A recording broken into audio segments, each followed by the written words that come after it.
My name's Annie Young, and I'm an oncology nurse by background, and I'm semi-retired, and I still have a contract with Warwick University, still doing supportive care research at Warwick. And I gave up clinical practice, which was my love, half-time clinical practice, half-time research, and I gave up clinical practice 5 years ago. So now I do voluntary work with Global Power of Oncology Nursing, which is a global organisation for nurses in oncology nurses or cancer nurses in low and middle income countries.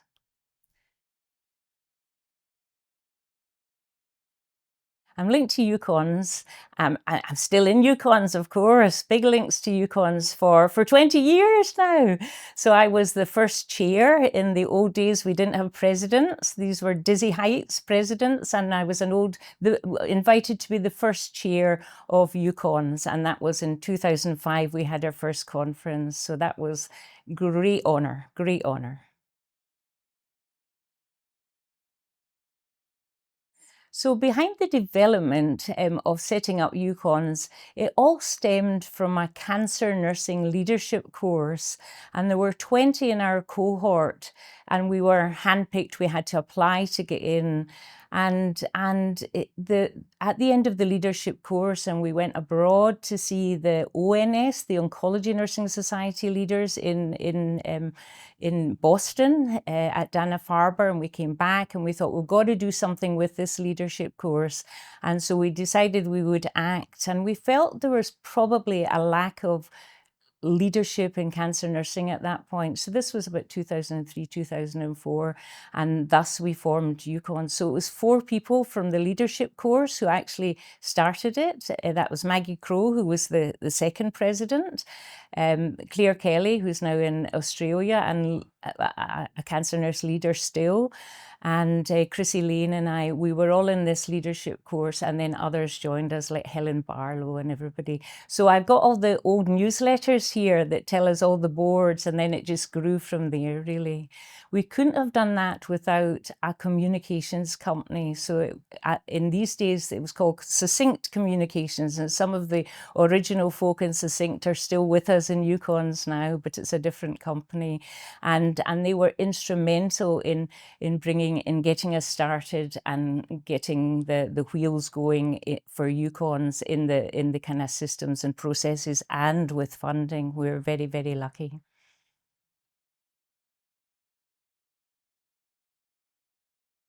So we brought together a board. It was surprisingly easy. So we had, at that time, it was the time of cancer networks, and we had network directors and network leads. They were all called different things. And they had a kind of strategic focus. So they thought, where are we going with this vision, which was maximizing the potential of cancer nurses at that stage in UKONS. And so we had all these strategic thinkers that wanted to develop the organization, but we couldn't have done it without clinical nurses. So we tried to bring in clinical nurses, and we went to the Department of Health. There was a cancer nurse lead there who helped us, and we just managed to get across the 4 nations. So we were adamant it was across the 4 nations, and we managed to reach out to the leaders. But as you know, cancer nurse leaders shine and they come forward, and we were very lucky in getting both the strategic vision and also the nurses that were expert. I'll give you an example. So in Wales, we got Val Aston, who was a consultant nurse in central venous access. So she was an expert in her field, and followed by Michelle Pengelly, who was a pediatric nurse and oncology nurse, and just wonderful clinical experts, as well as all the kind of nurse directors and nurse managers.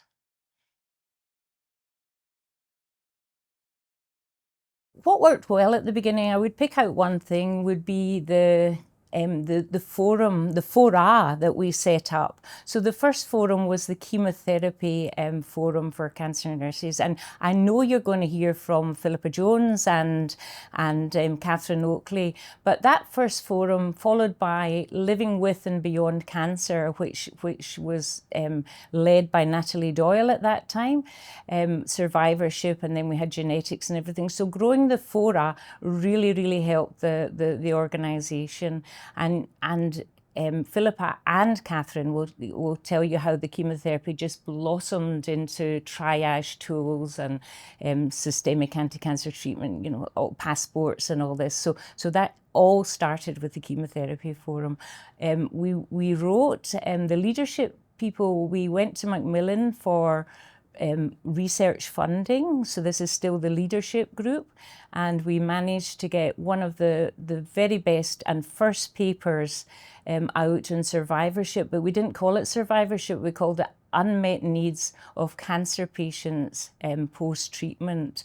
And that Macmillan kindly gave us money, and we went to Research Leeds in King's College, and they helped us write this paper, which was published in the JCO. So that was 2 actions that came from the leadership group.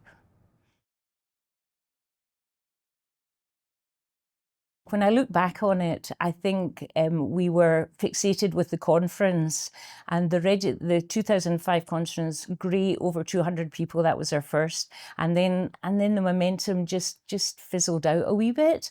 And so for our second conference, registrations were down. So we decided we would work on getting the organisation in structure in place, and we put out bulletins. It's still there for, now. What's in it for you? Why should cancer nurses join?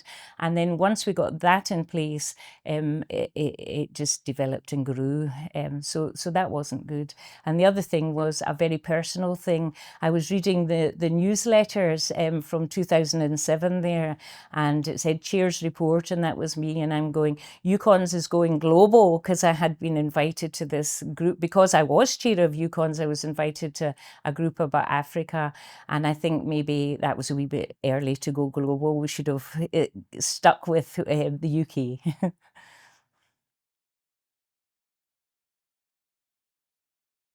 As any cancer nurse, if you're setting up a group, you're decent. That means fair, you're honest and kind, and you have a vision, and you write down your vision, and you stick to that vision, and you develop and grow from that.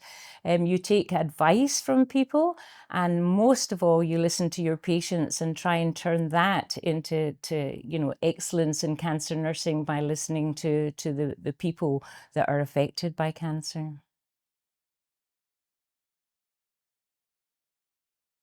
I have 2 things that I would like to say that I'm very proud of, and one was getting charitable status alongside Maggie Crow, who was the second president of UKONS, and that was to make the wheels of UKONS work much more easily, to make it easier for funders and partners to take part in UKONS, and to get the funding in and grow the charity. So that was good. But the other one I've mentioned before is the chemotherapy forum. Out of all the fora, the chemotherapy forum was just fantastic, and ably led at that time. That was 2005 I'm talking about, or 2006, by Anne Fox from Newcastle, just getting everybody together. So the National Chemotherapy Advisory Group, they were called NCAG at that time, came to UKONS and came to me as chair, and Anne as the lead for the chemotherapy forum, and they said, we cannot do this. We cannot have a cancer action plan or a national chemotherapy advisory group without nurses. Well, that's obvious, isn't it? And they asked UKONS to get some nurses on their board. So that was really super, and many are still involved in that forum.